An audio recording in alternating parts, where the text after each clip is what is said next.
نحمدہ ونصلی علی رسولہ الکریم اما بعد فاعوذ باللہ من الشیطان الرجیم بسم اللہ الرحمن الرحیم۔ حاضرین و سامعین، السلام علیکم ورحمۃ اللہ وبرکاتہ۔ اس وقت ہمارے ساتھ معروف دینی اسکالر مولانا مفتی محمد اسحاق صاحب تشریف فرما ہیں۔ وہ آپ کی ای میلز کے جواب اب آپ کو دیں گے۔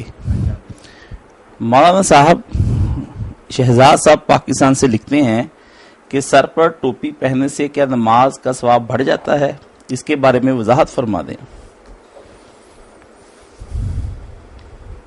یہ جو سمجھا جاتا ہے نا کہ سر پر ٹوپی لینے سے نماز کا ثواب بڑھ جاتا ہے، یہ بالکل دین میں ایک بے بنیاد بات ہے۔ اس کی کوئی دلیل نہیں۔ مرد کے لیے سر کا ڈھانکنا یا ننگا رکھنا بالکل برابر ہی ہے نا، بلکہ امام ابو حنیفہ رحمۃ اللہ علیہ کے کہنے کے مطابق اگر نیت ہو انکان للتضرع، عاجزی کی نیت سے آدمی سر سے کپڑا اتار دے کہ کیا میرا وقار اور کیا میری عزت، میں تو خدا کے سامنے سر بلانا رسوار ذلیل ہو کر پیش ہوں گا، تو کہتے ہیں پھر زیادہ بہتر صحیح بات۔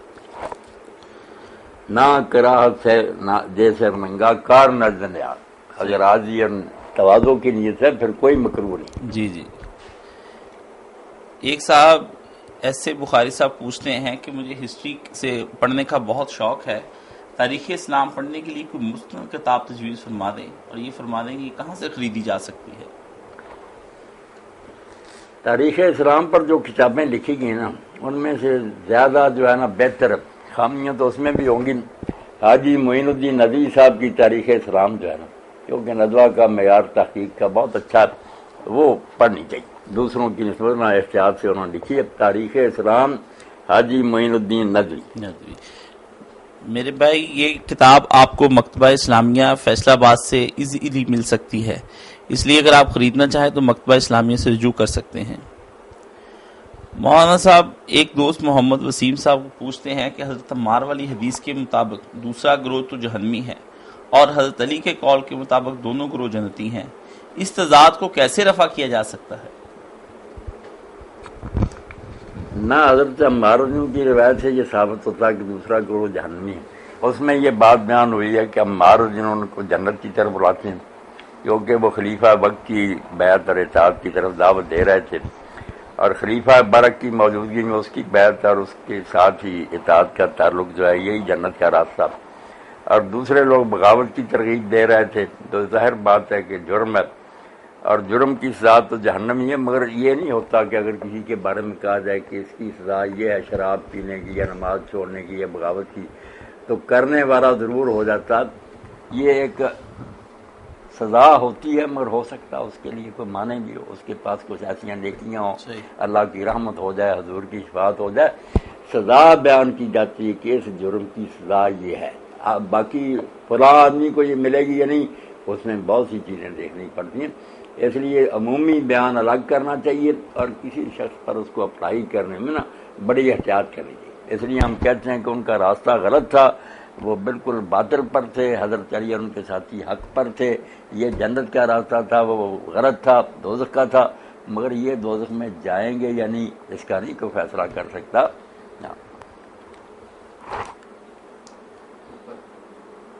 باقی حضرت علی کا جس قول کا حوالہ دیا، وہ کاشف صاحب میرے پاس بیٹھے، ایک مرتبہ ایک عالم دین سے بات ہوئی، میں انہوں نے کہا کہ اس میں مولانا آگے آتا ہے کہ جو لوگ میرے اور معاویہ کی طرف سے قتل ہوئے وہ تو بے گناہ، مگر معاملہ آ کر پھر اٹک جائے گا مجھ پر اور معاویہ پر۔ تو وہ پھر عالم دین چڑھ کر کہنے لگے کہ میں معاویہ کو دوزخ میں بھیجوں، تو ناراض ہو گیا۔ انہوں نے کہا نہیں، یہ بات نہیں، آپ نے حوالہ تو پورا دینا تھا نا، اتنا لکھ لیا کہ مصنف ابن ابی شیبہ میں کہ میرے اور اس کے مقتول جو ہے نا وہ جنتی ہیں، مگر آگے تھا کہ معاملہ جہاں آ کر اٹکے گا نا وہ میرا اور معاویہ کے، ان میں سے کس نے بھگتنا۔ ایک حدیث کے بارے میں ایک دوست پوچھتے ہیں، ان کا نام سلمان ہے، وہ پوچھتے ہیں کیا یہ حدیث صحیح ہے کہ خوش قسمت عورت وہ ہوتی ہے جس کے ہاں پہلا بچہ ہی لڑکی ہو، اور پیغمبر خدا نے بیٹی کو بیٹے پر کیوں ترجیح دی؟ وہ کہتے ہیں کیا یہ حدیث ہے؟ ایسی تو کوئی حدیث میرے علم میں، باقی جو بچیوں کو برا جانتے تھے نا، جاہلیت کا یہ اثر اب بھی باقی ہے کہ بچی پیدا ہو جائے تو کوئی مبارک نہیں دیتا، اس پر کوئی مٹھائی نہیں تقسیم کرتے، بلکہ غم چھا جاتا پورے گھر پر، ہے تو یہ جاہلیت کے اثرات۔ صحیح۔ ہاں بچی جو نا اللہ تعالیٰ کے رسول نے اس کی بہت قدر بڑھائی کی، اللہ کی رحمت ہے، 3 بچیاں ہو جائیں 2 ہو جائے، آدمی ان کی پرورش کرے، ان کا نکاح کرے، اچھی تربیت کرے تو وہ باپ کے لیے دوست کی طرف سے پردہ بن جائے گا، آڑ بن جائے گی، بہت قدر بڑھائی ہے۔ فہد احمد خان پوچھتے ہیں کہ پچھلی دفعہ رکوع کے متعلق جواب واضح نہیں ہو سکا، اگر صورتحال یہ ہو کہ کوئی نمازی مسجد میں داخل ہو اور اس نے جماعت حالت رکوع میں دیکھی تو کیا وہ وہی نیت باندھ کر رکوع میں چلا جائے اور حالت رکوع میں چلتے چلتے جماعت سے جا ملے؟ کچھ لوگ تو کہتے ہیں کہ یہ حضرت ابوبکر رضی اللہ عنہ کے لیے ہی تھا، پھر حضور نے کہہ دیا تھا کہ دوبارہ ایسا نہ کرنا، مگر صحیح ہے اگر رسول کریم علیہ السلام کے بعد بھی بہت سے صحابہ کرام رضوان اللہ عنہم اجمعین نے ایسا کیا کہ وہ مسجد میں داخل ہوئے اور دیکھا کہ جماعت جو ہے نا رکوع میں چلی گئی تو انہوں نے سب سے پیچھے ہی رکوع کیا اور چلتے آئے پڑھتے آئے اس کو رکعت کو انہوں نے شمار کیا۔ اس لیے علامہ البانی صاحب نے وہ سارے آثار بہت سے سلسلۃ الاحادیث صحیحہ میں جمع کر دی۔ ٹھیک بات یہی ہے کہ جب آدمی آئے دیکھے نا جماعت چلی گئی رکوع میں تو پیچھے سے رکوع کر کے چلتا ہے تو وہ اس کی رکعت بالکل صحیح شمار ہو۔ ایک ساتھی پوچھتے ہیں شہزاد صاحب کیا ٹخنوں سے نیچے کپڑا ہو تو نماز ہو جاتی ہے اور دوران نماز کپڑا سمیٹنا جائز ہے؟ کپڑا جو ہے نا ٹخنوں سے نیچے ہر حال میں، یہ حضور علیہ السلام نے اس کو منع کیا اور یہ فرمایا کہ ٹخنوں سے نیچے جو لباس ہے وہ جہنم میں ہے تو بہت بری بات۔ اس لیے امام ابن حزم جیسے لوگ یہی کہتے ہیں کہ عین حال سے نماز میں وہ خدا کی نافرمانی کر رہا تو کیا نماز اس کی ہوگی، مگر باقی اور ہمارے یہی کہا کہ یہ گناہ اپنی جگہ ہے مگر نماز ہو جاتی۔ ایک روایت ابو داؤد شریف میں نا کہ آپ نے ایک شخص کو ایسی حالت میں دیکھا تو کہا جا کر وضو بھی کرو نیا اور دوبارہ نماز پڑھو، یہ کوئی اتنی زیادہ قوی نہیں روایت، پرہیز کرنا چاہیے ہر حال میں نا نماز میں ہو یا باہر ٹخنوں سے اوپر ہی لباس رکھنا چاہیے۔ ایک ساتھی کا سوال ہے کہ آپ نے فرمایا کہ شادی شدہ عورت کپڑے نہیں سمیٹنے چاہیے نماز میں، جو ہے نا کپڑوں کو اکٹھا کرتے اوپر اٹھاتے ہیں، یہ نہیں ہونا چاہیے۔ رسول کریم علیہ السلام نے اس سے منع کیا کہ کپڑوں کو نہ سمیٹا کرو، رہنے دو ان کو اسی طرح۔ آپ نے فرمایا کہ شادی شدہ عورت اپنے شوہر کے لیے بمیں بنا سکتی ہے، کیا کنواری عورت بھی ایسا ہی کر سکتی ہے؟ ہماری عورت نے کس کے لیے کرنا، وہ اگر کرے گی لوگوں کو دکھاتی پھرے گی تو گناہ ہی ہوگا۔ وہ اللہ سے دعا کرے اللہ اس کو بہترین خامد دے دے تو پھر اس کے لیے بنے سنورے تو یہ نیکی ہوگی، عبادت ہوگی، پہلے تو فتنہ ہی ہوگی نا وہ لوگوں کے لیے۔ ایک مولانا رضوان احمد صاحب یوکے سے پوچھتے ہیں کہ توکل علی اللہ سے کیا مراد ہے اور اس کی ایک مسلمان کی زندگی میں کیا اہمیت ہے؟ توکل علی اللہ جو ہے نا توحید کا تقاضا، اللہ کو ماننے کا حق اسی صورت میں ادا ہوتا ہے کہ آدمی پھر اس پر مکمل بھروسہ کرے۔ تو توکل میں یہ چیز بھی شامل ہے، چھوٹی نیکی نہیں کہ یہ کوئی نفلی نیکی ہے، دین کی بنیاد ہے کہ اللہ کو اگر مانا ہے تو اس پر پوری طرح اعتماد کرے، اس کی طرف سے جو دکھ سکھ آئے، تکوینی امور پیش آئیں، تقدیر جس کو کہتے ہیں، ایک تو ان پر راضی رہے، گلہ اور شکوہ نہ کرے، دعا کرتا رہے کہ اللہ تعالیٰ میرے حالات درست کر، مگر اگر حالات جو ہے نا ناگوار بھی ہوں تو سمجھے کہ جو کر رہا ہے نا وہ مجھ سے زیادہ بہتر جانتا ہے، جہاں دار دانت جہاں داستن، جو دنیا کو چلا رہا ہے وہ حکمران زیادہ بہتر جانتا ہے کیا کرنا کیا نہیں کرنا۔ تو توکل اللہ کا ایک تقاضا تو یہ ہے کہ آدمی کو کوئی دکھ سکھ پیش آئے تو ہر حال میں راضی رہے، خوش رہے۔ اور دوسری بات یہ ہے کہ شریعت کے جو احکام اللہ تعالیٰ نے دیے نا ان پر کبھی گرا پیدا نہ ہو کہ یہ حکم دین نے کیوں دے دیا، اس پر کامل اعتماد کرے کہ جس نے حکم دیے وہ بہت دانا ہے، حکیم ہے، اس لیے اس میں مسرت اور بہتری ہے۔ تو تکوینی امور ہوں، تقدیر، اس میں رضا بالقضاء، اللہ کے فیصلے پر راضی ہے، اور شریعت کے جو احکام ان کے بارے میں دل میں کبھی یہ وسوسہ نہ آئے کہ دین نے یہ کیوں حکم دیا، اس کی بجائے یہ ہونا چاہیے تھا، یہ چیزیں توکل اللہ کے خلاف۔ اگر اللہ پر کامل اعتماد ہے نا کہ وہ ہمارے امور کا اور معاملات کا بہترین وکیل ہے، اس کے سپرد ہیں، ہم نے اس کے حوالے کر دیے، جو کرے ہم اس پر خوش ہی خوش ہیں۔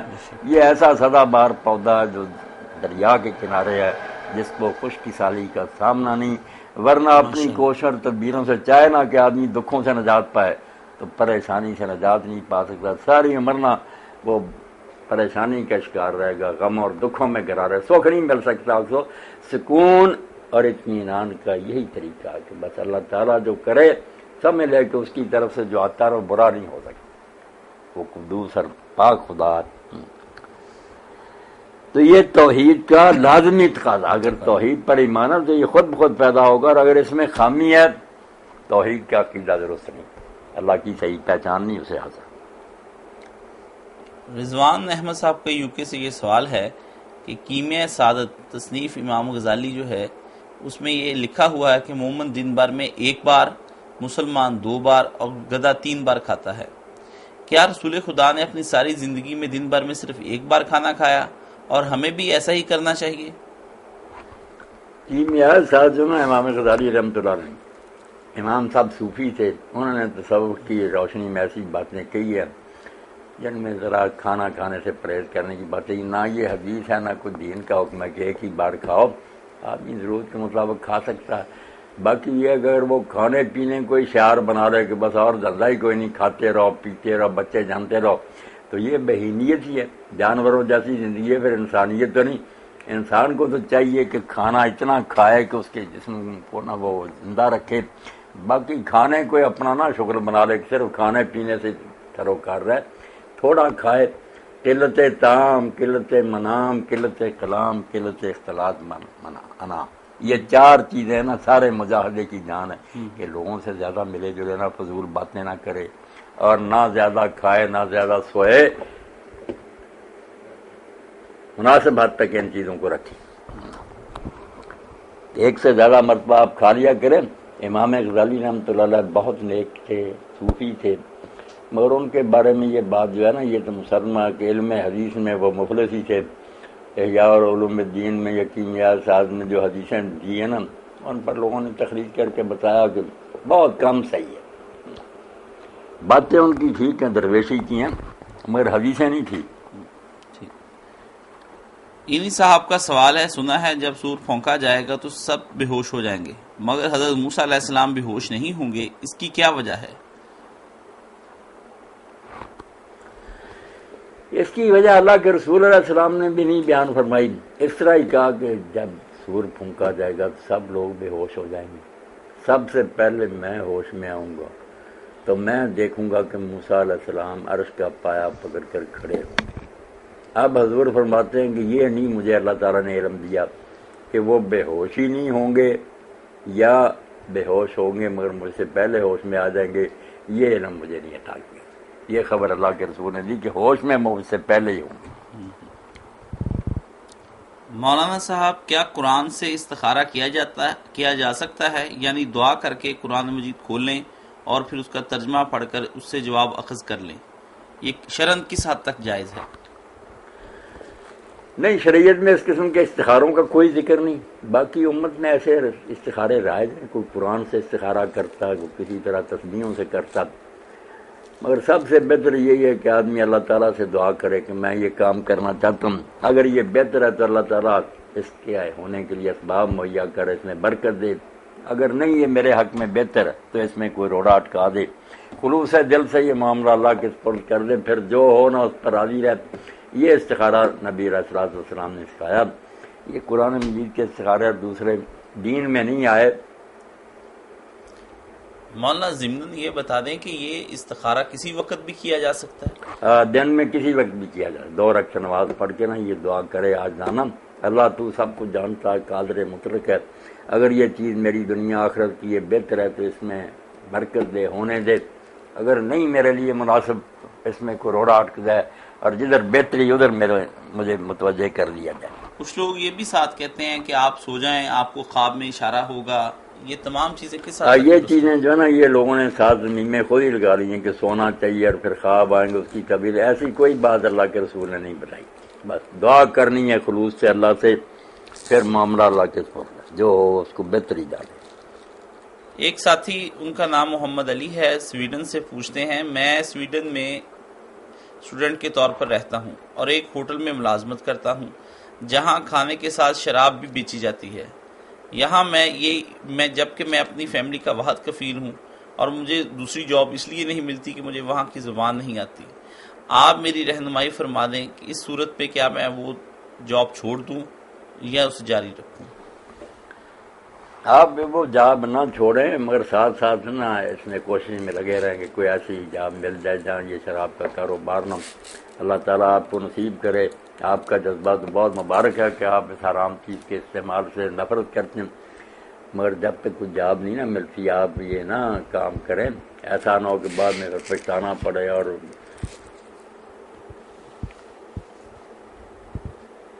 مولانا اللہ تعالیٰ آپ کے لیے حالات بہتر کرے۔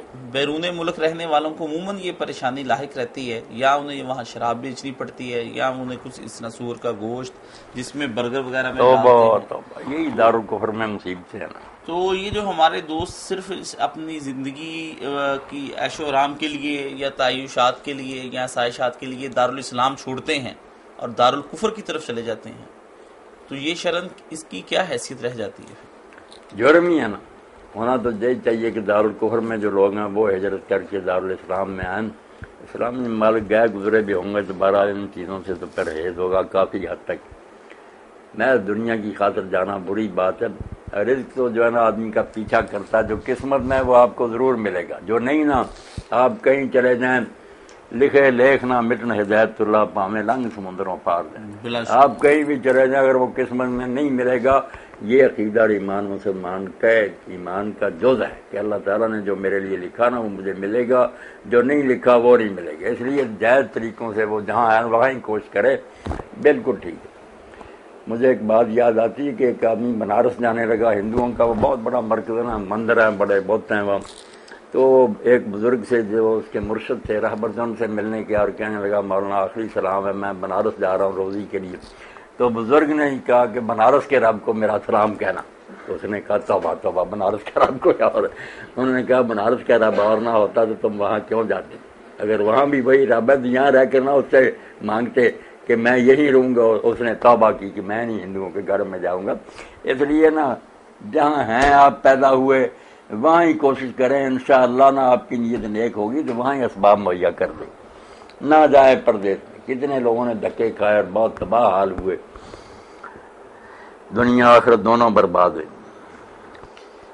ایک دوست ہیں شاہ زیب صاحب دبئی سے، وہ پوچھ رہے ہیں کہ مولانا صاحب میں آپ کا بہت بڑا فین ہوں اور اللہ کا شکر ہے کہ میں آپ کے خطبات عموماً سنتا رہتا ہوں۔ اب مجھے دو طرح کے سوال ذہن میں اچانک آئے ہیں اور وہ ان کے جواب درکار ہیں کہ قرآن کریم میں آتا ہے کہ 7 دنوں اور 6 راتوں میں اللہ تعالیٰ نے زمین و آسمان کو تخلیق کیا، تو اس سے پہلے رب تعالیٰ کہاں تھا؟ ہو سکتا ہے یہ میرا سوال عجیب ہو، لیکن میرے دماغ میں یہ سوال آیا تو پوچھ لیا۔ اللہ آپ کو خوش رکھے، آپ کا دینی شغف اللہ تعالیٰ اور بڑھائے۔ ایسے سوال جو نا ذہن کو پریشان کرنے کے لیے کہ دنیا 7 دنوں تو نہیں آیا، اللہ تعالیٰ نے 6 دن میں کہا کہ زمین و آسمان میں نے 6 دن میں پیدا کی۔ یہ قرآن مجید میں کئی جگہ بات آئی ہے۔ اب اس سے پہلے کیا تھا کیا نہیں تھا اس کا ہم کیا تذکرہ کریں؟ باقی یہ بات ابن تیمیہ رحمۃ اللہ علیہ جیسے لوگ کہتے ہیں کہ اللہ تعالیٰ کوئی فارغ تو نہیں بیٹھا رہا ہوگا، اس لیے یہ دنیا جو ہے اس سے پہلے خدا جانے کتنے جہان اس نے بنائے اور وہ سارے ختم ہوئے، اس کے بعد نئے بنائے۔ ہماری یہ دنیا جس میں رہ رہے اب ہم، یہ عالم جو ہے یہ 6 دن میں اللہ تعالیٰ نے بنایا اور یہ بھی ایک وقت پر ختم ہو جائے گا۔ اب اس کے بعد پھر اللہ تعالیٰ کو نئی دنیا بنائے گا، یعنی یہ سارے معاملے اللہ جانتا۔ کئی باتیں ایسی جو حضرت امام جعفر صادق نے کہا، کئی مگر یہ عام انہوں نے کہا بیان کرنے کا نہیں، لوگ پریشان ہوں گے۔ کئی مرتبہ جہان فنا ہو چکا، قیامتیں ہو چکی ہیں، وہ لوگ جنت دوزخ میں جا چکے ہیں، یہ بار بار ہو چکا ہے، نئی دنیا پیدا ہوتی ہے، ان کا امتحان ہوتا، مگر ان کو ان کا زیادہ نہ پھیلاؤ، عام لوگ ان کو نہیں برداشت کر سکتے۔ ابن تیمیہ رحمۃ اللہ علیہ بھی اس کے قائل تھے کہ اللہ تعالیٰ نا کبھی فارغ نہیں تھا، دنیا بنتی رہی ہے، بے شمار مرتبہ بنی ہے، اس نے جہان پیدا کی ہے، مگر یہ ساری چیزیں جو نا ہمارے لیے راز ہی ہیں، اللہ اپنی دنیا کو خود ہی بہتر جانتا۔ مولانا صاحب ایک دوسرا سوال تھا، جی ہاں، دوسرا سوال ان کا یہ تھا کہ وہ جن کے بارے میں پوچھنا چاہتے تھے کہ میرا دوسرا سوال یہ ہے کہ ایک انسان کی روح اس کے جسم کے لیے بنی ہے، کیا کوئی دوسری روح اس کے جسم پر آ سکتی ہے؟ تو جن کیسے آ جاتا ہے؟ جن آ نہیں جاتا، جیسے سانپ وغیرہ ڈستے ہیں نا تو آدمی کے اندر زہر اثرات کر جاتا ہے، یا جراثیم آپ لوگ کہتے ہیں کہ انسان کے اندر آ جاتے ہیں بیمار ہو جاتا، جیسے وہ جراثیم داخل ہو جاتے ہیں نا، ایسے جنات بھی سمجھنے جراثیم کی طرح کی ایک غیر مرئی مخلوق ہے، وہ بھی انسان پر قابو پا لیتے ہیں، اس کو بے بس کر دیتے ہیں، اپنی مرضی کے مطابق اس کو چلاتے ہیں۔ یہ ان کا چھو جانا، قرآن پاک کہتا ہے نا، یہ تخبط الشیطان من المس، بلا شبہ، بالکل وہ چمٹ کر انسان کو یہ پاگل بنا دے۔ مطلب بڑی اچھی مثال ہے، جیسے جراثیم آ جاتے ہیں ہمارے جراثیم جسم میں، آ جبکہ روح بھی موجود ہوتی ہے اور ہاں، جراثیم بھی آ جاتے ہیں، آ جاتے بالکل، اور سانپ کا زہر پورا اثر کرتا ہے جسم۔ صحیح بات۔ فاطمہ صاحبہ پاکستان سے سوال کرتی ہیں، مولانا صاحب مجھے یہ بتا دیجئے کہ روزے کا فدیہ کیا ہے اور یہ کب اور کس صورت میں چھوڑا جا سکتا ہے؟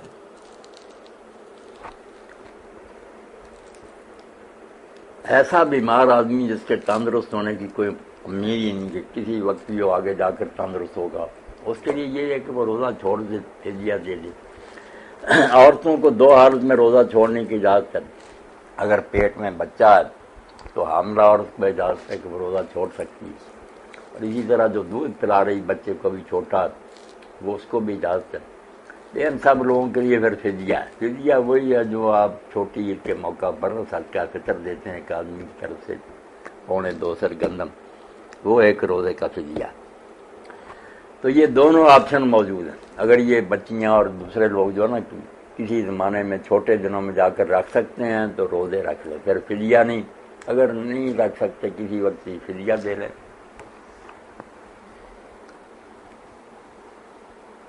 مولانا صاحب ایک سوال ایک خاتون نے بھیجا ہے، صفیہ نام کی خاتون ہیں، وہ پوچھتی ہیں مولانا صاحب ایک حدیث ہے کہ جنت میں آدمی اسی کے ساتھ ہوگا جس سے وہ محبت کرتا ہے، اب میں جنت میں اپنے شوہر کے ساتھ ہوں گی یا اپنے محبوب کے ساتھ؟ اگر میں اپنے محبوب کے ساتھ زندگی گزارنا چاہتی ہوں تو آپ اس کے بارے میں مجھے وضاحت فرمائیں، کیا میں وہاں پر اپنے شوہر کے ساتھ جاؤں گی یا پھر اپنے محبوب کے ساتھ؟ نہیں، اگر تو آپ اپنے شوہر کے علاوہ کسی اور سے محبت کرتی ہیں جو آپ کے لیے جائز نہیں، محبت تو آپ کو اپنے خاوند سے کرنی چاہیے، تو آپ اور آپ کا محبوب جنت میں کیا جائیں گے جو ناجائز محبت کے مجرم ہیں۔ یہ جو بات فرمائی آپ نے کہ جس سے محبت کرتا ہے، یہ تو ایسے ہی جیسے ہم حضور سے محبت کرتے ہیں، صحابہ کرام سے، اہل بیت سے، اولیاء سے، اس سنس میں یہ بات آئی ہے کہ جن جن سے محبت ہوگی، اگر ہمارے اعمال کچھ کم بھی ہوں گے تو اللہ اپنے فضل سے ہمیں ان کے ساتھ ملا دے گا، جن نیک لوگوں سے آج محبت ہوگی۔ مگر یہ غیر شرعی محبت کہ آپ نکاح کے بغیر کسی مرد سے محبت رکھتی ہیں، یہ تو جرم ہے، اس سے تو توبہ کرنی چاہیے۔ آپ دعا کریں کہ آپ کا نکاح جو ہے نا جنت میں بھی برقرار رہے، آپ اپنے خاوند کے ساتھ ہی رہیں۔ نیک بیویوں نے تو یہ کیا، جیسے حضور نے فرمایا تھا کہ اگر کوئی عورت اس کا خاوند فوت ہو جائے، اس کے چھوٹے چھوٹے بچے ہیں تو ان کی خاطر وہ نیا نکاح نہ کرے، ان بچوں کو سنبھالتے رہے، حانیہ عربی زبان میں اس کو کہتے ہیں، تو خاوند کے ساتھ ہی ہوگی۔ نیک بیویاں تو یہ چاہتی ہیں کہ اپنے خاوند کے ساتھ ہی ان کا یہ رشتہ برقرار رہے، کیوں نیا ڈھونڈنا؟ اللہ رحم فرمائے۔ یہ وجہ عورتیں پسند نہیں کرتی ہیں اپنے خاوندوں کو، اس حوالے سے کیا یہ سوال ہے؟ مولانا صاحب ایک دوست وقاص عزیز نہیں، اگر وہ خاوند بھی ٹھیک ہوگا، سر صاحب کہہ رہے ہیں اگر وہ کسی وجہ سے اپنے خاوند کو پسند نہیں کرتی، خاوند بھی جنت میں چلا گیا، یہ بھی تو اللہ تعالیٰ نے قرآن پاک میں فرمایا نا کہ خاوند بیوی ہو یا دوسرے لوگ، دلوں میں جو رنجشیں اور ناراضگیاں نا، نزعنا ما فی صدورہم من غل، ہم سب کے دلوں سے وہ کینے بوجھ نکال دیں گے، بالکل محبت سے سب لوگ رہیں گے، یہ ناراضگیاں انشاءاللہ ختم ہوں گی، چلے جائیں خاوند بیوی جنت میں۔ اللہ مولانا صاحب محترمہ ہنا پوچھتی ہیں، السلام علیکم، وعلیکم السلام ورحمۃ میں نے نبی کریم صلی اللہ صلی علیہ اللہ وسلم علیہ وسلم کو خواب میں اس حالت میں دیکھا کہ آپ بچے کی مانند، ایک خوبصورت بچے کی مانند مجھے نظر آئے اور وہ زمین پر 3 قسم کی لکیریں کھینچ رہے تھے، کیا آپ مجھے بتا سکتے ہیں اس خواب کی تعبیر کیا ہو سکتی ہے؟ اس کی تعبیر کے لیے تو کوئی سوچنے کا موقع دینا چاہیے، تیر چھکے نہیں چلانے چاہیے، باقی بڑی خوشی کی بات ہے، آپ کو سرکار رسالت مآب صلی اللہ علیہ وسلم کی زیارت ہوئی، مومن کے لیے بہت بڑی بشارت ہے، مگر یہ کہ آپ کو بچے کی شکل میں دیکھا اور اس کی لکیریں، اس کے لیے ذرا رجوع کریں گے نا تعبیر کی کتابوں کی طرف انشاءاللہ نا۔ ایک صاحب نے پوچھا کہ مولانا صاحب کیا خون کے نکلنے سے وضو ٹوٹ جاتا ہے؟ وضو نہیں ٹوٹتا، بس خون جو ہے نا اس کو دھو لینا چاہیے صاف کر کے، وضو پہلا ہی برقرار ہے۔ جو روایتوں میں بات آتی ہے نا کہ پی پر لہو وغیرہ نکلنے سے خون وضو ٹوٹ جائے، وہ صحیح نہیں۔ ایک دوست وقار امریکہ سے پوچھتے ہیں، میری بیوی نے قرضہ لیا اور اس کے بعد اب اس قرض کو اتارنے کے لیے وہ پارٹ ٹائم جاب بھی کر رہی ہے، کیا کوئی شخص اسے اپنی زکوٰۃ کے ذریعے سے اس کا قرض اتارنے کے لیے اس کی مدد کر سکتا ہے؟ بالکل کر سکتا ہے۔ قرآن مجید میں جو مصارف بیان ہوئے نا زکوٰۃ کے، ان میں والغارمین بھی کہ جو قرض کے بوجھ تلے دبے ہوئے جو لوگ ہیں نا، وہ بے شک کچھ جاب بھی کرتے ہیں، ان کی مدد کرنی چاہیے۔ قرض اتروانا جو ہے بہت اعلیٰ نیکی ہے۔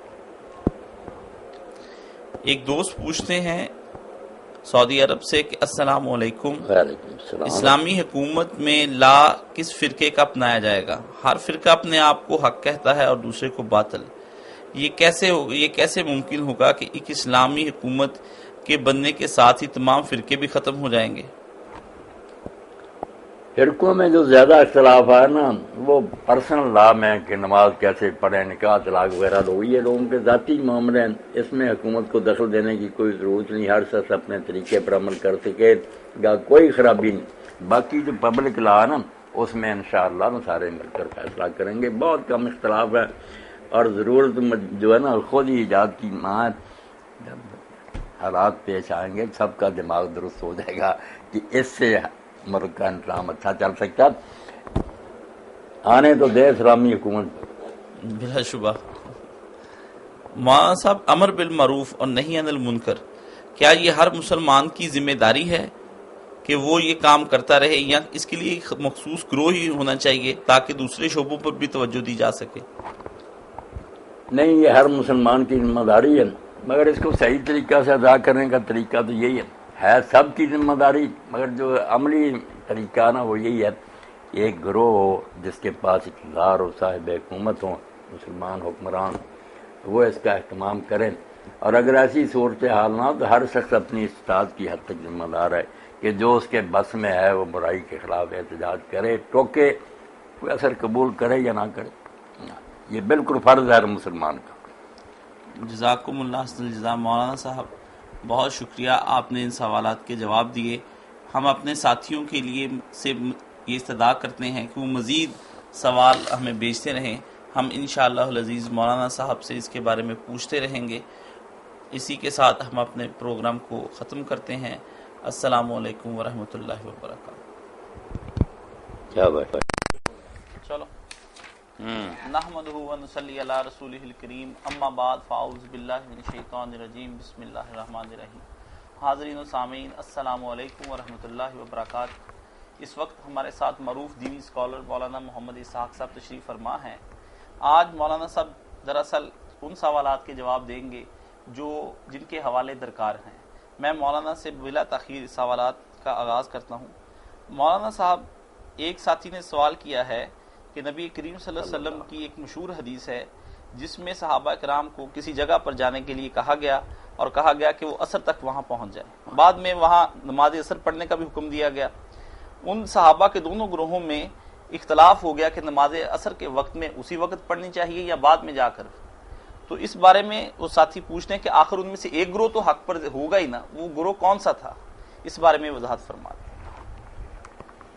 میں حدیث پاک کا متن پڑھ دیتا ہوں جو صحیح بخاری میں ہے، کتاب المغازی ہے، باب مرج النبی صلی اللہ علیہ وسلم من الاحزاب مخرج الی بنی قریظہ و محاصرۃ ایام، کہ رسول اللہ احزاب کی جنگ سے لوٹے تو پھر آپ نے بنو قریظہ کا محاصرہ کیا، کیونکہ انہوں نے بھی اس جنگ میں غداری کی اور کفار کے ساتھ مل گئے۔ تو اس کے بارے میں عبداللہ بن عمر کہتے ہیں قال النبی صلی اللہ علیہ وسلم یوم الاحزاب، کہ رسول کریم علیہ السلام نے احزاب کے دن فرمایا لا یصلین احد العصر الا فی بنی قریظہ، کہ کوئی آدمی عصر کی نماز بنی قریظہ کے علاوہ کسی جگہ نہ پڑھے، فوراً نکلو عصر وہاں پڑھیں گے۔ فادرک بعضهم العصر فی الطریق، بعض لوگوں کو راستے میں اثر کا وقت آ گیا، فقال عباس ملا نصلی حتی ناطق، تو کچھ نے کہا کہ ہم اثر نہیں پڑھیں گے جب تک وہاں نہیں جائیں گے، حضور نے کہا تھا اس کے علاوہ نہیں پڑھنا۔ وقال عباس بل نصلی لم یرد منا ذلک، بعض نے کہا یار حضور کا منشا تھا کہ جلدی کرنا، اگر جلدی کرنے کے باوجود وقت ہو گیا تو ہم نماز پڑھ لیں گے، حضور کا یہ منشا تھوڑا تھا کہ اگر وقت ہی ہو جائے تو نماز نہیں پڑھنی۔ فذکر ذلک للنبی صلی اللہ علیہ وسلم، تو یہ بات بعد میں نبی علیہ السلام کے سامنے بیان ہوئی کہ کچھ نے راستے میں نماز پڑھنی ہے، کچھ نے ابھی تک نہیں پڑھی۔ ولم یعنف واحد میں، نبی علیہ السلام نے ان میں سے کسی کو برا بڑا نہیں، دونوں کو ضرور سمجھا کہ انہوں نے بھی میرے حکم کی تعمیر کی، انہوں نے بھی بات کی روح کو سمجھا کہ وقت پر تو نماز پڑھنی چاہیے۔ یہ ہے حدیث بخاری شریف کی، باب جو ہے نا مغازی کا 30 نمبر ہے اور 4119 نمبر حدیث۔ آپ نے کسی کو نہیں کہا کہ یہ ٹھیک ہے یہ غلط، دونوں کو کہا کہ ان میں سے کسی نے برا نہیں کیا، انہوں نے لفظوں پر عمل کیا، انہوں نے معنی سوچا کہ مطلب تو جلدی تھا، اگر اس کے باوجود دیر ہوگی تو نماز کیوں لیٹ کرے۔ دونوں گروہ جو ہے نا سچے ہو، اس لیے اہل ظاہر ہوگا کہ ہم تو وہاں ہوتے تو نماز جا کر بنو قریظہ میں پڑھتے، ہم نے نہیں راستے میں پڑھی تھی، وہ اہل ظاہر ہو گئے۔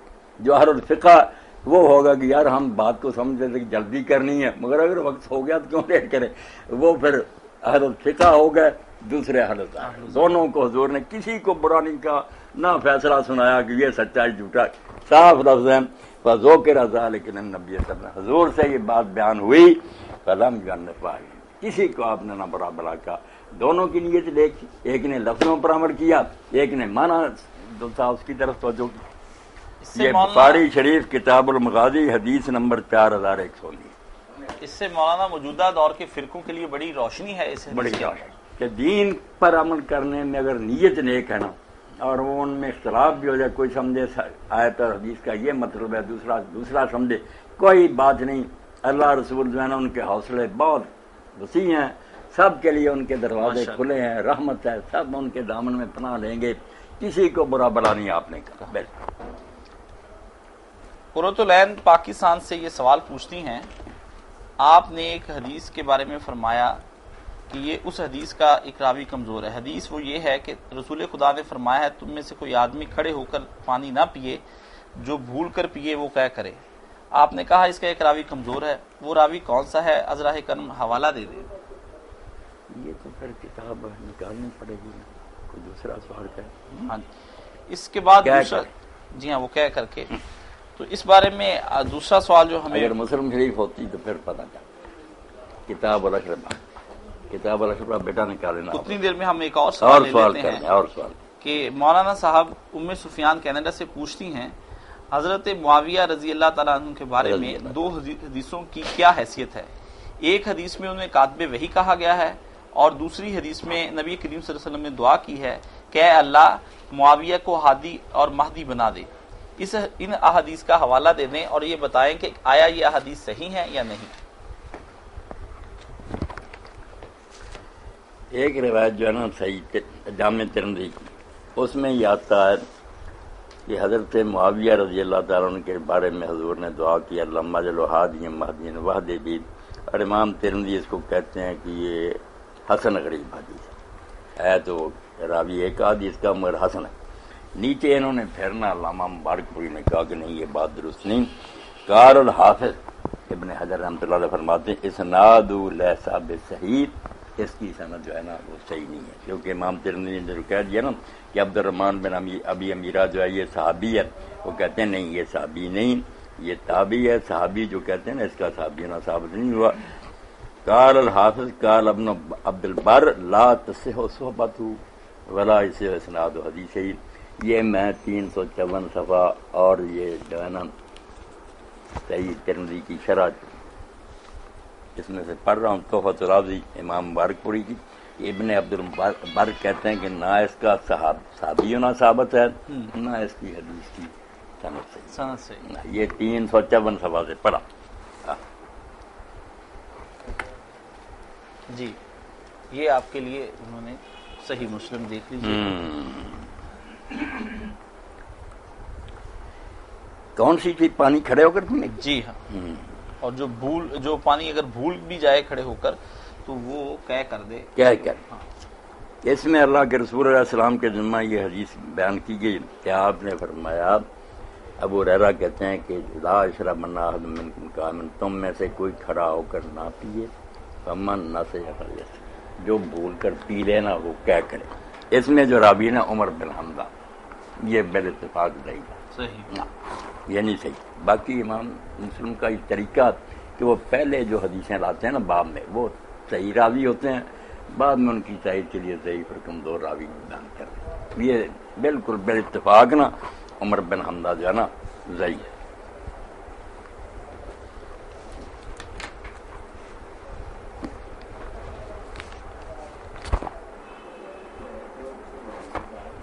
اللہ اکبر۔ چلو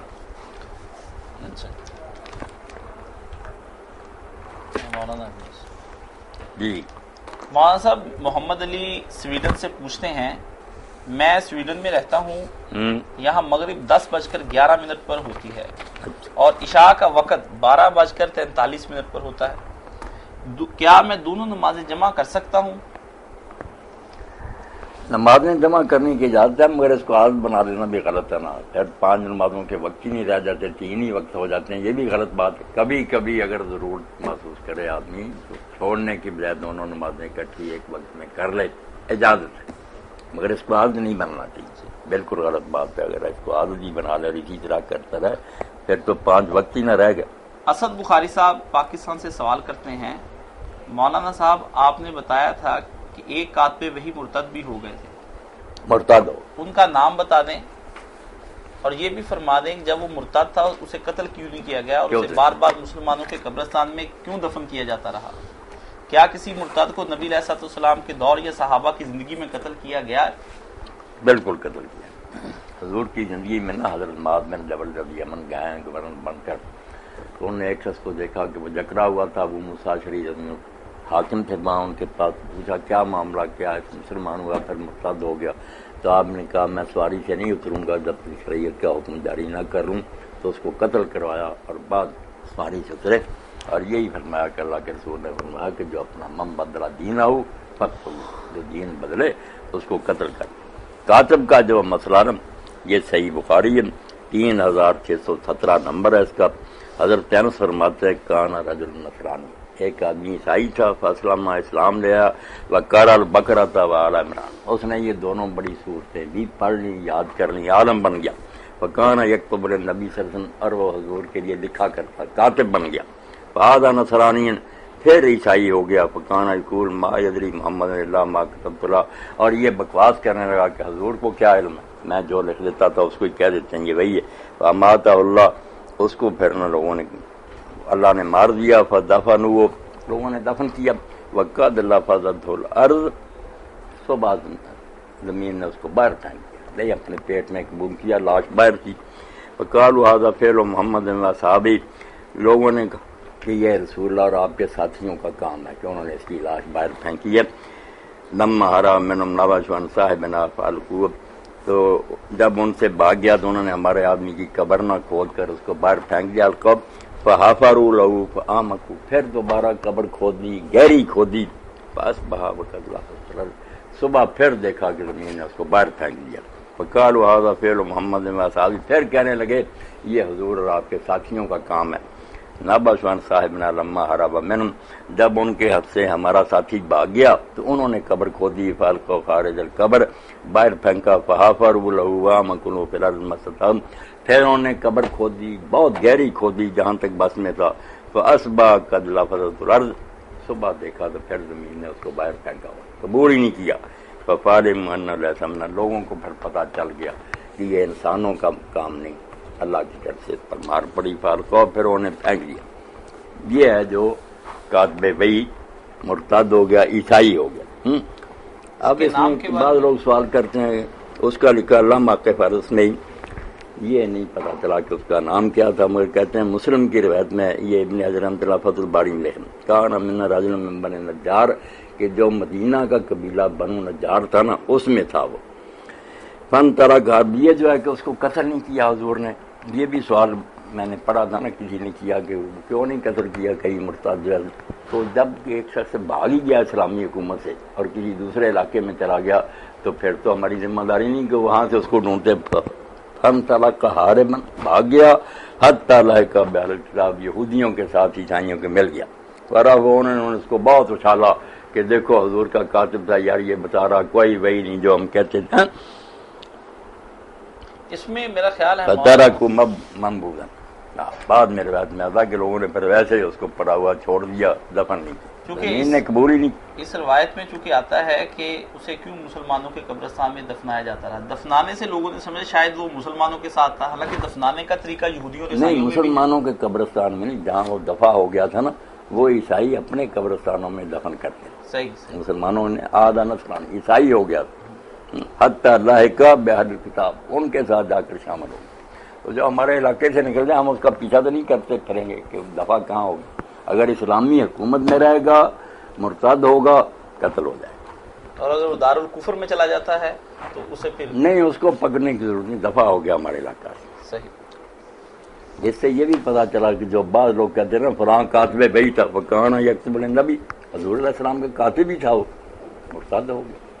کئی جو ہے نا ایسے لوگ جو کاتب بھائی سچے تھے مرتد ہوئے، جن میں سے بھی ہے. اور ایک عبداللہ بن سعد بن ابی سرا جو حضرت عثمان رضی کا ماں شریک بھائی تھا، بعد میں ان کے زمانے میں گورنر بھی مصر کا بنا، وہ بھی اسلام لایا، کاتب بھائی بنا، مگر پھر مرتد ہوا. اس کو پھر حضور نے فرمایا کہ جہاں پاؤ قتل کرو، مگر حضرت عثمان رضی نے پناہ دے دی اس کو.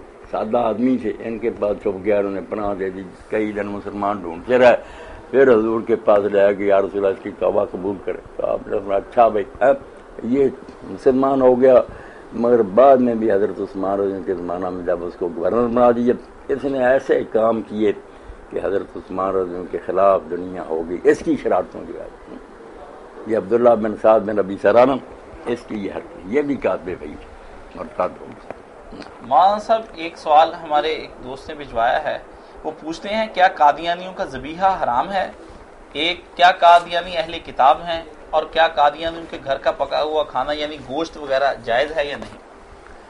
قادیانی اہل کتاب نہیں، مرتد ہیں. اہل کتاب صرف یہود اور نصارہ ہیں، باقی امتیں جو نا ان کے پاس کوئی ثبوت نہیں کہ وہ آسمانی کتاب میں. ہمارا خیال یہ کہ ان کے پاس ہی کتابیں آئی ہوں گی، مگر جن کتابوں کو اللہ نے اپنی کتاب مانانا صرف یہود نصارہ کی تورات دی ہے، یہ اہل کتاب قادیانی مرتد.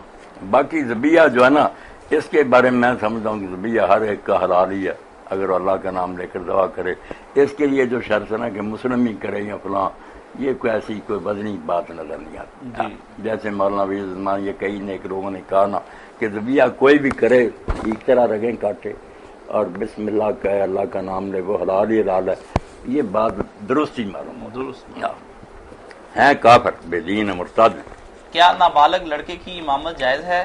کچھ مساجد میں ایسا ہو رہا ہے کہ نابالغ لڑکے کو آگے کھڑا کر کے اس کے پیچھے بالغ مرد اپنی نماز ادا کرتے ہیں، یہ کس حد تک صحیح ہے؟ اچھا، نابالغ لڑکے کی ہم جو ہے نا صرف ایک ہی مثال ملتی ہے کہ ایک قبیلے کے لوگ جو تھے نا ان میں ایک بچہ تھا جو مسافر آتے حضور کے پاس سے، وہ ایسے سناتے تو وہ یاد کرتا رہا.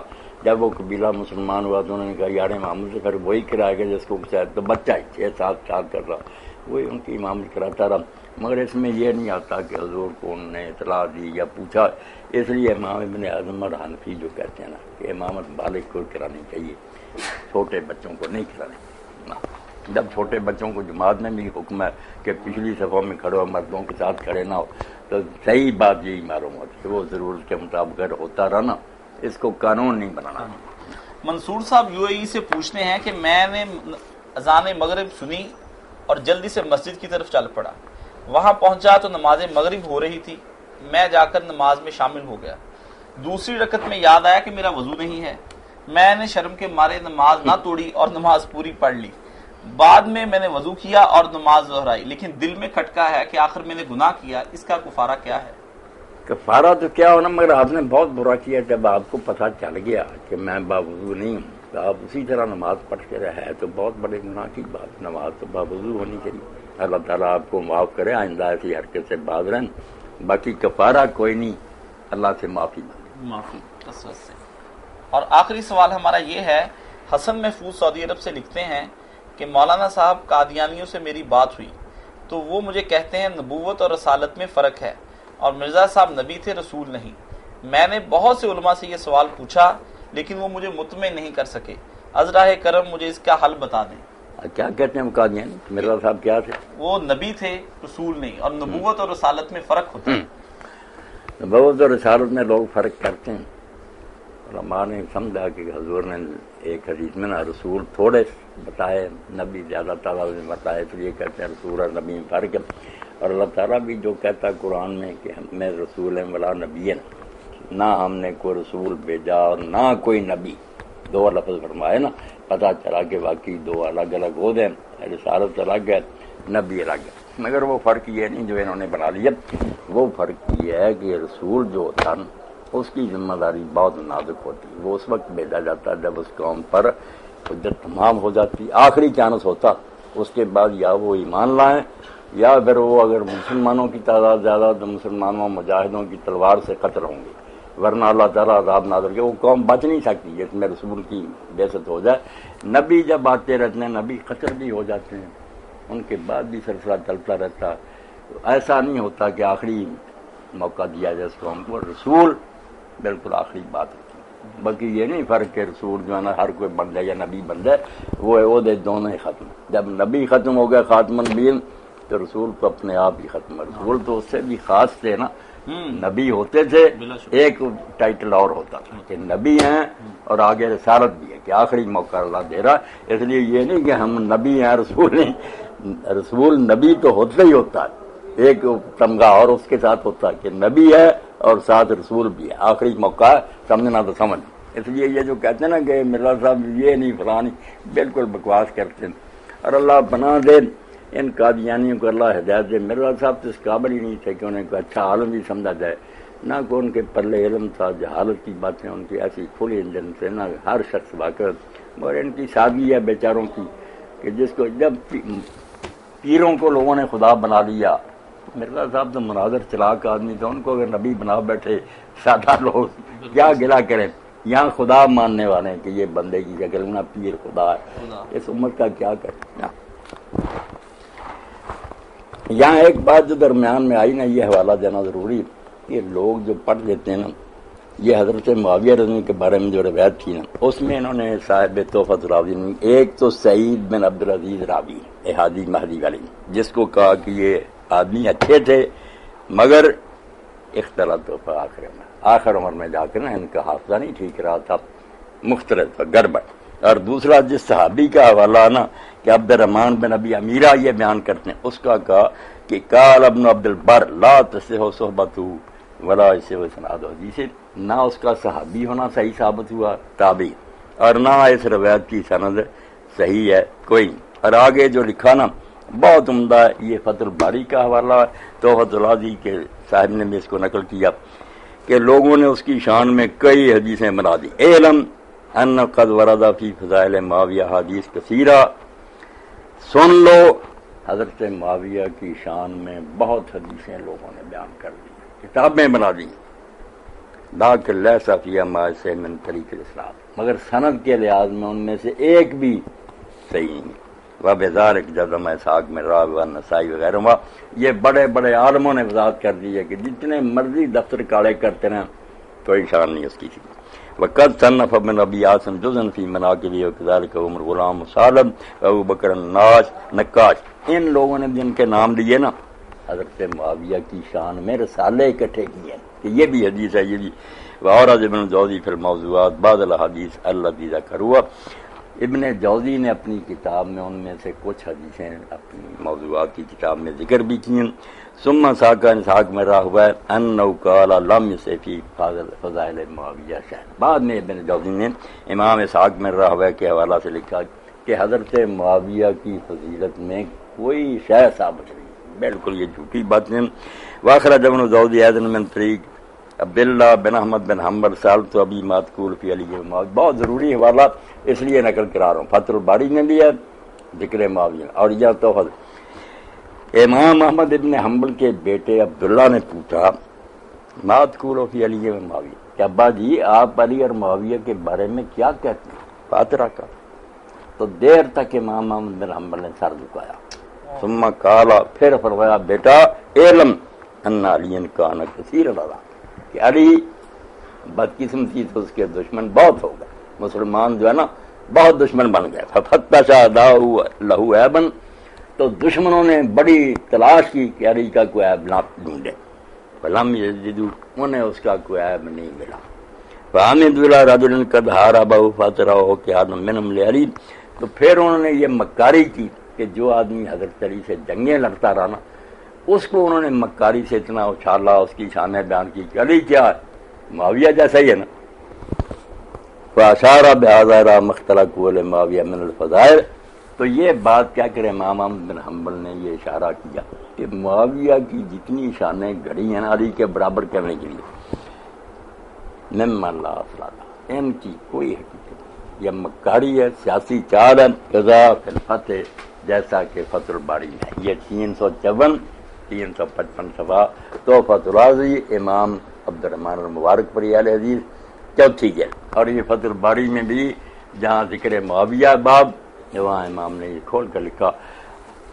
اب یہ جو کہہ دیتے نا کہ عبد الرحمن بن ابی میرا جس کو یہاں کہا کہ نہیں یہ صحابی نہیں، اس کا صحابی ہونا ثابت نہیں، جیسے نے حاجی مادی کے روایت کہتے نہیں، یہ صحابہ جو لکھی نا ابن حجر نے صحابہ پر اس میں بہت سی روایتیں دی ہیں جیسے ثابت کیا کہ نہیں یہ صحابی ہے، نہیں یہاں کا صحابی نہیں فتح الباری وہاں کا صحابی ہے، تو اس کے بارے میں یہ بات سن لیں کہ امام ابن حجر رحمۃ اللہ نے اپنی زندگی میں جو کتابیں لکھی نا 3-4 کتابیں ہیں جن پر انہیں فخر تھا کہ یہ میں نے پختہ عمر میں لکھی ہیں، فتح الباری ہے اور یہ تہذیب و تہذیب ہے، یہ ہے پکی میری جو پہلے تلخیص العبیر یال صاحبہ وغیرہ لکھی نہ مجھے کوئی ساتھی ملا تحریک کے لیے ساتھ، نہ میں کوشش کر سکا، وہ کتابیں اتنی معتبر نہیں جتنی یہ کتابیں۔ اب اس میں بھی دیکھ لیں یہ تہذیب و تہذیب ہے، اس میں بھی صاف نہ لکھا کہ یہ کوئی بات نہیں، صاف بیان کر دیا کہ یہ عمران بن ابی تعالیٰ سے یہ ہے اس روایت میں جس میں آتا نا کہ یہ کاتب وحی تھا فلاں سب رد کیا، کچھ نہیں، لیسا بذاک و ضعیف ابن حبان وغیرہ نے صرف کہا قال ابو زرع لین قال ابو حاتم والنسائی لیسا بالقوی، ایسے ہی نا لوگ ہیں جن کی روایتیں لوگ دیتے رہتے ہیں، حقیقت نہیں ان کی کچھ۔ مرتد کے بارے میں جو میں نے حوالہ دیا نا کہ حضرت معاذ بن جبل سواری سے ہی نہیں اترے، جب ابو موسیٰ اشعری کے پاس یمن میں گئے نا نہیں اترے، بتایا کہ کیوں باندھا ہوا، اور ان کا مرتد ہو گیا۔ یہ 6923 نمبر حدیث ہے صحیح بخاری کی، اور باب یہ حکم المرتد والمرتدہ واستتابت، تو لکھا ہے کہ حضرت ابو موسیٰ اشعری کو حضور نے بھیجا اور آدمیوں کو، تو اچھا ثم اتبع معاذ بن جبل، بعد میں حضور نے پھر ابو موسیٰ کے بعد معاذ بن جبل کو وہاں بھیجا، فلما قادم علیہ جب حضرت معاذ وہاں پہنچے القالو بسادہ تو حضرت ابو موسیٰ اشعری نے ایک نا سرانا رکھا، قال لڑکا اترو فاذا رجل ذا موسیٰ، تو حضرت معاذ نے دیکھا کہ اس کے پاس ایک آدمی باندھا ہوا تھا، قال معاذ کہا یہ کیا ہے معاملہ، قال کانا یہودین ثم اسلم ثم تاب، یہ یہودی تھا پھر اسلام لایا پھر یہودی ہو گیا، قال اجلس، تو بعد میں حضرت موسیٰ نے کہا کہ تشریف لائیں بیٹھیں، قال لا اجلس حتی یقتل، حضرت معاذ نے کہا میں نہیں بیٹھوں گا جب تک یہ قتل نہ کر لیا جائے، قضاء اللہ و رسول 3 مرات، اور 3 بار یہ فرمایا کہ یہی اللہ رسول کا فیصلہ، فامر بہ فقتل، تو حکم دیا اور وہ قتل کیا گیا۔ یہ حضور کی زندگی میں جب گورنر ہو کر گئے جی، اور حضرت علی رضی اللہ عنہ کے زمانے میں جو لوگ بے ایمان ہو گئے کہنے لگے آپ ہی خدا ہیں، ہوتے علی رضی اللہ عنہ بے زناد کا پہاڑا کا زندیق لائے گئے بے دین، تو آپ نے جلا ہی دیا ان کو۔ فبلغ ذلك ابن عباس فقال لو كنت انا لم احركم لنهي رسول الله لا تعذبوا بعذاب الله، جب حضرت ابن عباس کو یہ خبر ملی کہ حضرت علی نے جلا دیا تو انہوں نے کہا میں اگر ہوتا نا جلاتا نہ، کیونکہ حضور نے کہا کہ اللہ والا عذاب بندوں کو نہ دو آگ والا، فلا قتل تم نے قول رسول اللہ صلی اللہ علیہ وسلم، آگ کی بجائے میں انہیں تلوار سے قتل کرتا، کیونکہ رسول اللہ نے فرمایا من بدل دینہ، جو دین بدلے اس کو قتل کر۔ اس مسئلے میں ابن عباس رضی اللہ تعالیٰ عنہ کی یہ جو رائے ہے، ایک خلیفہ راشد نے ایک اسلامی قانون کے مطابق جو فیصلہ کیا ہے، کیا وہ رائے اور فیصلہ آپس میں ٹکراتے نہیں؟ جب پڑھتے ہیں نا سارے معاملات تو اس طرح نہیں انہیں آگ میں جلایا کہ آگ جل رہی تو اس میں پھینک دیا۔ یہی ہے حضرت معاذ بن جبل نے بھی اس کو قتل کیا، وہ بھی بعد میں جلا دیا۔ لاشیں جلائی ان کی عبرت کے لیے کہ لوگ کانپ جائیں کہ ان لوگوں کا حشر جو ہے نا دفن کے بھی لائق نہیں، پہلے قتل ہی زندہ نہیں جلایا۔ زندہ۔ اللہ اکبر۔ تو یہ یاد رکھیں کہ ابن حجر رحمۃ اللہ علیہ کی کتابوں میں سے فتح الباری، تہذیب التہذیب، مشتبہ اور یہ جو کہتے ہیں نا تغلیق التعلیق، یہ ہیں کتابیں جن پر انہوں نے فخر کیا کہ یہ آخر عمر میں نے لکھی ہیں، ان پر مجھے اعتماد ہے۔ جو باقی لکھی نا حساب اور یہ ابتر اس وقت مجھے نہ کوئی معاون ملا نہ میں خود زیادہ چھان بین کر سکا، بڑی پتے کی بات ہے۔ اسی کے ساتھ مولانا میں آپ سے ایک چھوٹی سی گزارش یہ کروں گا کہ ہر سوال کے شروع میں آپ کے لیے سلام بھی آتا ہے اور تحسینی کلمات۔ وعلیکم السلام ورحمۃ اللہ۔ میری طرف سے ان سب بھائیوں کو نا بنا سلام احسانم گلے تنا سلام ہزار۔ جو میرے بھائی بہن مشرق مغرب میں مجھے سلام کہہ رہے نا، میری طرف سے ان سب کے لیے سلام ہے، میں ان کے لیے دعا گو۔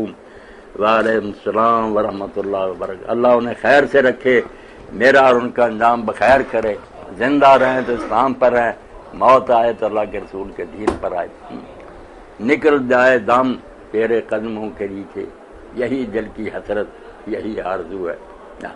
اور میں نے ایک ساتھی کل دور سے پوچھ رہا تھا غیر ملک سے، میں نے کہا یار میری تمنا ہے یار اللہ یہ پوری کرے کہ آخر وقت ہو، لوگ بیٹھے ہوئے ہیں مسائل پوچھ رہے ہیں، ان کے شاید کا کیا مطلب ہے، میں بتاتا ہی نہ خاموش ہو جاؤں۔